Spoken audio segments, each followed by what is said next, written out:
I spent 12 years keeping peace in Iran. I co-signed their mortgage. I paid their bills for 2 years without a word. Then my daughter-in-law carried out a tray of steaks for her whole family and walked right past me. My son didn't look up, so I opened a drawer I hadn't touched in years. The tray had 7 ribeye steaks on it, still sizzling. My daughter-in-law Patrice carried it out of the kitchen like she was presenting something at a banquet. She went around the table, her mother, her father, and her brother, his wife, her cousin who drove up from Columbus.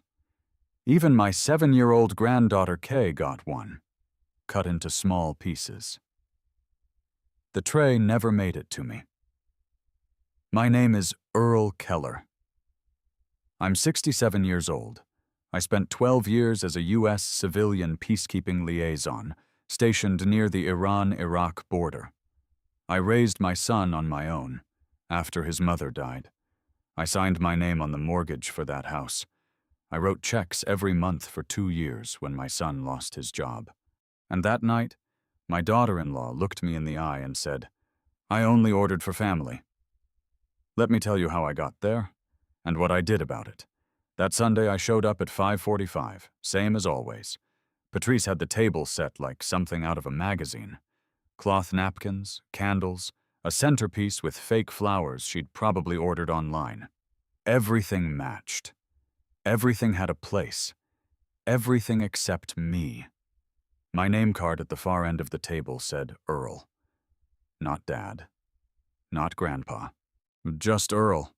Like I was somebody from the neighborhood who happened to drop in. I didn't say anything. I sat down, put my napkin in my lap, and waited. The first round of food came out. Chicken thighs, dry as old leather, vegetables steamed down to nothing. I put some on my plate. I didn't complain. That's how I was raised. You eat what's in front of you, and you say thank you. Then Patrice went back to the kitchen. A minute later, she came out carrying that silver tray. 7 ribeyes, still popping from the heat. She set it in the middle of the table like she'd just done something remarkable. Her mother got one. Her father. Her brother and his wife. The cousin from Columbus. Little Kay got one too, cut up small. I waited for the tray to make its way to me. It didn't. I gave it another minute. Nothing. I cleared my throat. "Patrice." She looked over at me, almost polite, a little confused, like I'd interrupted something that didn't involve me. "I think you missed me," I said. I kept my voice even. She smiled, didn't miss a beat. "Oh, I only ordered for family." The table went quiet. Not loud quiet. Just the kind where you notice forks have stopped moving and nobody's reaching for anything. I looked down the table at my son Scott. He had his eyes on his plate, cutting his steak. Focused on it, like it was the most important thing happening in that room. "Scott," I said, low. He didn't look up. Am I family or not?" That's when everything stopped. Kay put down her crayon. Patrice's mother set her wine glass down slow. Scott finally looked up, but there was nothing behind it. No anger. No defense. Just a man who wanted to be anywhere else on Earth. "Don't do this, Dad. Not here." I set my fork down on the plate. It made more noise than I meant it to. "I think this is exactly the place," I said. I sat there another moment. Then I stood up, walked past the kitchen, and out the front door. I drove home, didn't say another word. "So, you need to understand something about how I got to that table in the first place. Scott's mother, my wife Norma, died when Scott was 12. Pancreatic cancer. From the first scan to the last day was 9 months. I was in my 2nd deployment overseas when I got the call. I was on the next flight home I could get. After Norma was gone, I had a decision to make. Walk away from the program and stay home, or finish out the last rotation I'd committed to. I know how that sounds. But I was 38 years old, and I still believed that when you give your word, you keep it. Aunt Carol, Norma's aunt, moved in with Scott while I was gone. I came home for good in 2006. Scott was 21, in his second year of community college. We put things back together slowly. Saturday mornings fishing, fixing up the garage on weekends. He was a good kid. He still is, somewhere in there. When he brought Patrice home a few years later, she was sharp, confident, and had an opinion on everything and wasn't shy about it. I told myself that was fine. Different people come from different places. First Christmas, I made her a set of woodworking tools, carved the handles myself from walnut, wrapped them up nice. She thanked me and set them in a closet. I never saw them again. Second Christmas, she gave me a gift basket. Lotion, soap, that kind of thing. There was still another woman's name written on the tag underneath the sticker Patrice had put over it. And I said nothing. I told myself it was an oversight. I was good at telling myself things like that back then. When Scott and Patrice started talking about buying a house, they didn't have the down payment, didn't have the credit score for a decent rate either. Scott called me one evening, said they'd found the right place, but the numbers weren't working out. I didn't even take a full night to think about it. My father had left me his woodworking tools when he passed. Not power tools, the old kind. Hand planes, his chisels, a full set of carving knives in a leather roll case he'd had since the 1960s. I'd used them my whole adult life. Built Scott's first bookshelf with them. Fixed the porch railing at our old house 3 times with those tools. They weren't worth a fortune to anyone else. To me, they were worth something you can't put a number on. I sold them. Put the money toward the down payment. Then I co-signed the mortgage so they could get a lower interest rate. Scott hugged me when I told him. Long, solid hug. Said he didn't know what to say. Patrice said, "We'll pay you back soon." She said it the way people say things that aren't really promises. They never paid me back. I never brought it up. First dinner at the new place, I noticed a canvas print hanging in the kitchen. Big script letters. Family is everything. I thought it was a nice touch. I didn't notice until later that the dining table only had 6 chairs, and one of them was a folding chair that got set up when I arrived. I told myself it was temporary. They'd just moved in. Things were still getting sorted. That folding chair was never replaced. Patrice had a way of doing things that were hard to call out directly. She rearranged the living room during one of her visits to my house. Said the layout felt dated, that the photos on the mantel made the room feel heavy. She took down the framed photo of Norma and me from our first year together. Just moved it to a drawer. Didn't ask. When I brought it up to Scott later, he said she meant well, that she just had strong opinions about spaces. She once introduced me to a colleague of hers at a neighborhood cookout. Said, "This is Scott's dad. He did some overseas work. Diplomacy stuff, I think." I'd spent 12 years coordinating civilian safety operations between armed factions in one of the most volatile regions on the planet. I kept my mouth shut, smiled, shook the man's hand. I was patient. Maybe too patient. And the 4th of July, before the steak dinner, was the moment I should have paid closer attention to. I'd been trying to reach Scott for 2 weeks about the holiday. The 4th always meant something to me. Even when it was just the 2 of us, me and Scott, a few years after Norma passed, we'd fire up the grill in the driveway, sit out in lawn chairs, watch the neighborhood fireworks from the truck bed. Simple. But we did it every year. It was ours. I called, got voicemails, sent a text. "Got back a still figuring out plans, Dad." Then nothing. That evening I was in the garage working on a cabinet when I picked up my phone and saw Patrice had posted a spread of photos on Facebook. Their backyard. A full table of food. Someone had put up a little flag display near the fence. There were sparklers. Her parents were there, her brother. Neighbors I'd never met.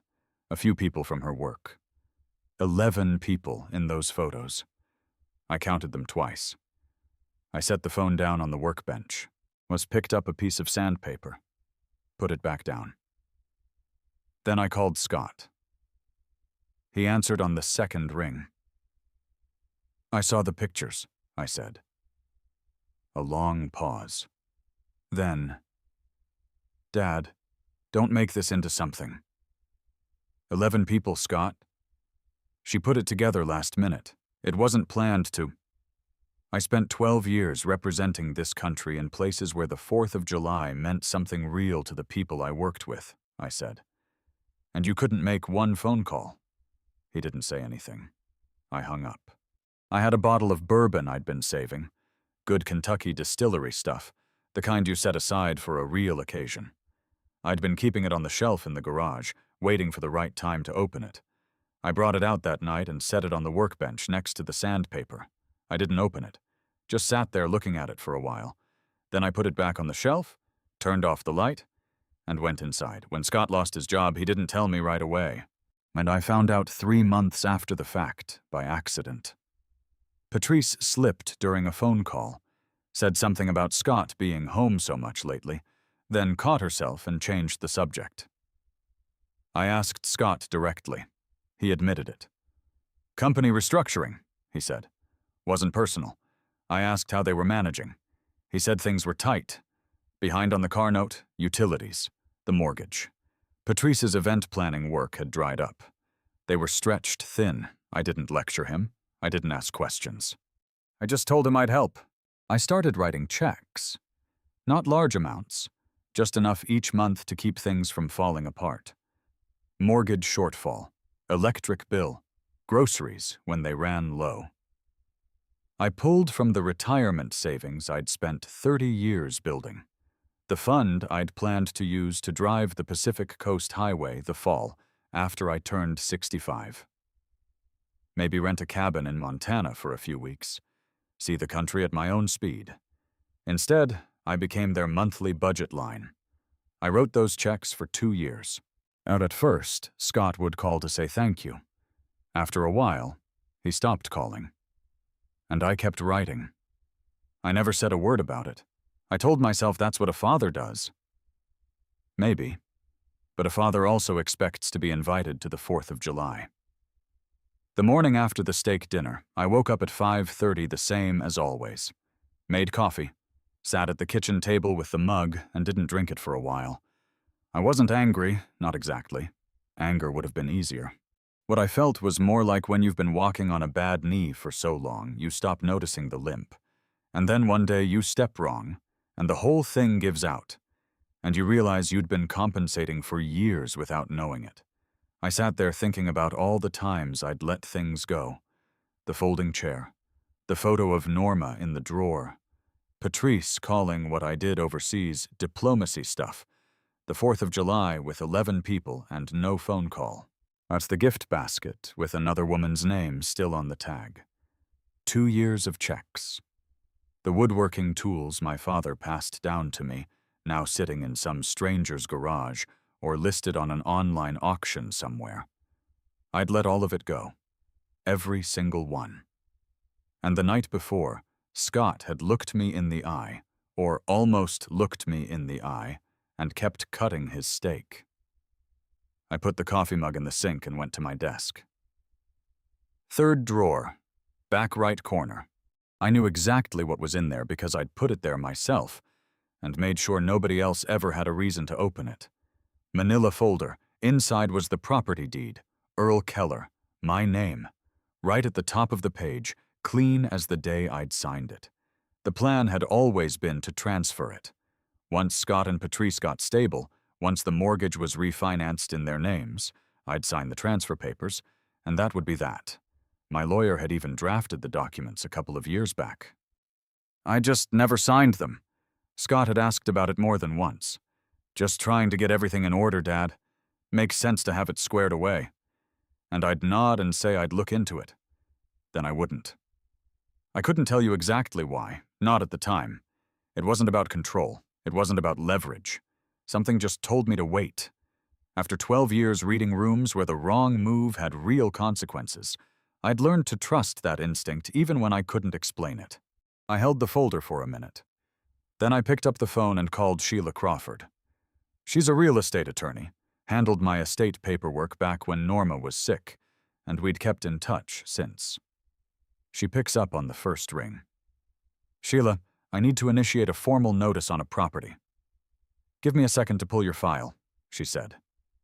No questions, no preamble. That's why I've always liked working with her. We set a meeting for Friday. Before noon, I'd scanned the deed and emailed it over.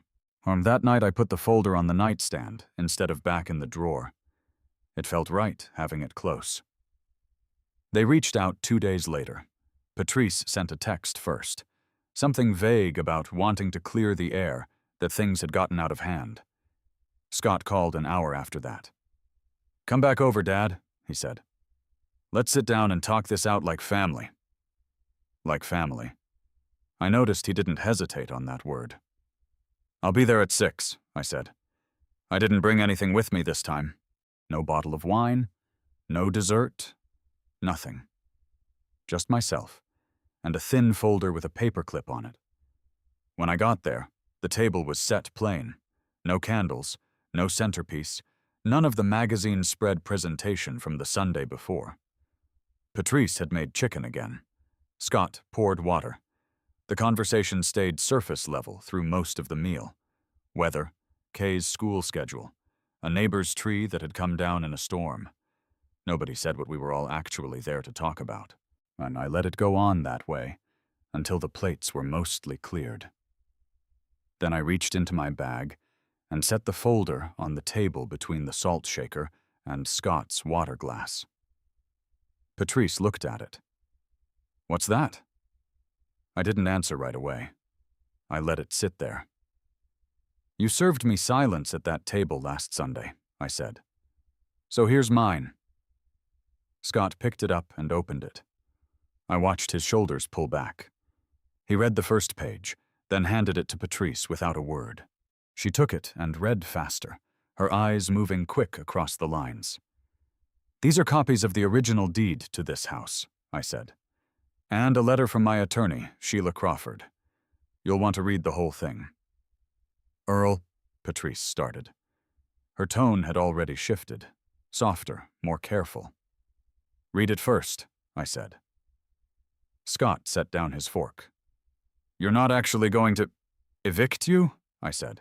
No, not tonight. They both let out a breath. But I am putting you on formal legal notice that I am the sole owner of this property. My name, my signature, my deed. That has not changed, and it will not change until I decide otherwise. Patrice opened her mouth, closed it, looked at Scott. Scott looked at me. Dad, we didn't mean for things to... I paid your mortgage for 2 years, I said. I covered your utilities, your car note, your groceries when things got tight. I did that without being asked and without complaining once. And I sat at your table Sunday night and got told I wasn't family. I kept my voice level. I'm not yelling about it. I'm not asking you to apologize. I'm telling you where things stand. We didn't mean... Scott started again. You didn't stop her, I said. That's what I remember. Nobody said anything for a moment.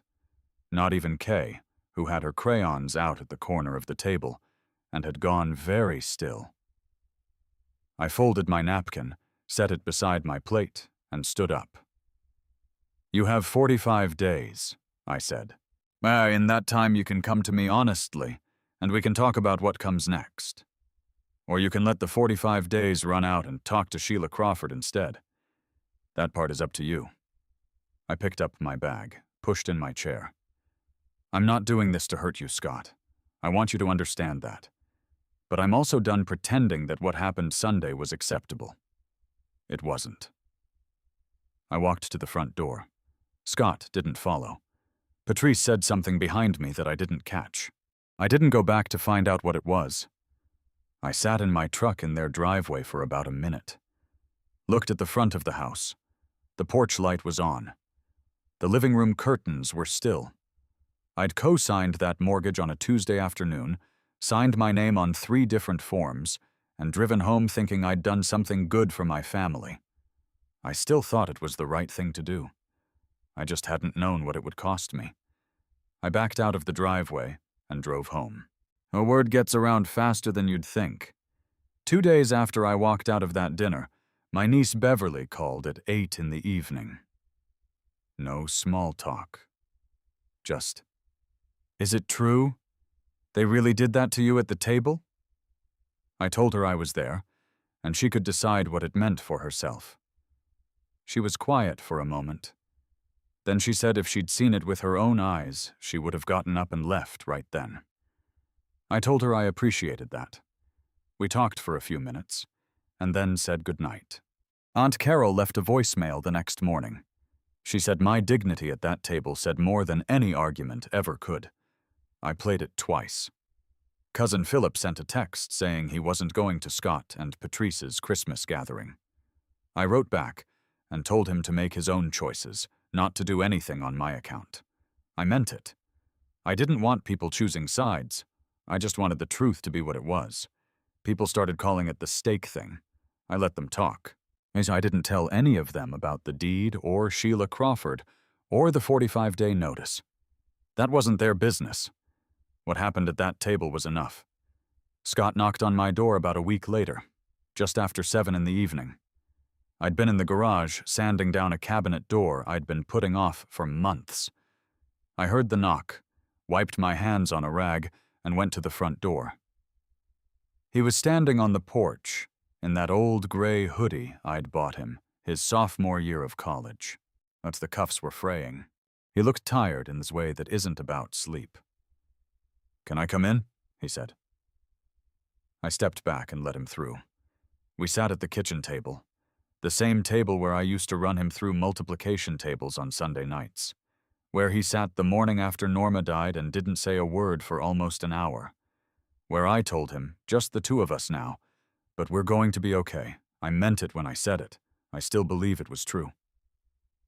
He folded his hands on the table, looked at them. "I didn't know she was going to do that," he said. "The steak. That wasn't something I had any part in planning." "I believe you," I said. "I've been stuck in the middle of this for a long time, Dad. Longer than you probably know. There are things that happen at home that Scott." I kept my voice quiet. "You weren't stuck in the middle. You were standing behind her. There's a real difference between those two things." He looked up. "Being stuck means you tried and couldn't get out. What happened at that table was that you kept your head down and waited for it to be over. That's not the same thing." He didn't argue it. That told me more than anything he could have said. "I didn't want to lose her," he said. "I understand that," I said. "But you've got a daughter sitting at that table too. Kay's going to remember more than you think she will." He was quiet for a while after that. "What happens now?" he asked. "With the house?" "That depends on you," I said. "Oh, the 45 days stands. After that, if we haven't had a real conversation, not like this, a real one, with Patrice in the room, then we let the attorneys sort it out. I don't want that. But I'm prepared for it. And if we do have that conversation, then we figure out what comes next like adults. Maybe you refinance and buy me out properly. Maybe something else. But it starts with honesty. No more of what's been going on." He nodded slow, looked at the table again. "I'm sorry, Dad," he said. For Sunday. And for before Sunday, too." I let that sit for a moment. "I know," I said. I walked him to the door. We didn't hug, but he stopped on the porch and turned back, and for just a second he looked like the kid who used to fall asleep in the truck on the way home from fishing. Then he walked to his car, and I closed the door. They moved out on a Thursday. I didn't watch from the window. A moving truck pulled up around 9 in the morning. By early afternoon, the driveway was empty, but I waited until 4 before I drove over. The place still smelled like Patrice's perfume, something expensive and floral. The walls had pale squares where her framed prints had been. There were empty hooks in the hallway where a photo of Norma used to hang before Patrice decided it made the space feel heavy. I opened every window in the house, stood in the middle of the living room, and let the air move through. That weekend, I painted the garage. The color Patrice had chosen when they moved in was some kind of pale cream. Neutral, inoffensive, chosen to go with everything. I drove to the hardware store and found a color called Slate Army Drab. I don't know if it's an actual regulation color. Probably not. I just liked the way it looked on the chip. I painted slow, 2 coats, radio on low, old country out of Dayton. When I finished, I brought out the bourbon. The good Kentucky bottle I'd been saving. When I poured 2 fingers into a glass and sat down in the lawn chair facing the garage. It was just paint on a wall. But I'd picked it. Every stroke of it was mine. I thought about Norma, about the 4th of July, the first summer I came home for good. 2006, Scott was 21. I thought about the last good summer before Norma got sick. The 3 of us sat in this same driveway and watched the neighborhood fireworks. She leaned her head on my shoulder. Remember thinking we had a lot of good years still ahead of us. I thought about 12 years standing between people who wanted to tear each other apart, trying to hold a line that didn't always want to be held. Talking men down from decisions they couldn't take back. Reading a room, knowing when to push and when to go quiet. I'd been doing the same thing here for years, holding the line, going quiet. Telling myself it was patience, when maybe it was something else. There's a difference between keeping the peace and disappearing into it. I'd learned that the hard way, but I'd learned it. I finished the bourbon, rinsed the glass, put it back in the cabinet. Tomorrow morning I'd be up before sunrise, fishing rods in the truck bed, thermos of coffee on the seat. Drive out to the reservoir while it was still dark and be on the water before anyone else got there. Just me and the water and the quiet. That was enough. That was more than enough. I used to think keeping quiet was the same as keeping the peace. It's not. One protects the people you love. The other just protects you from a conversation you should have had years ago. A man can spend his whole life holding things together for other people, and forget he's allowed to hold something for himself. I forgot that for a long time. I'm done forgetting.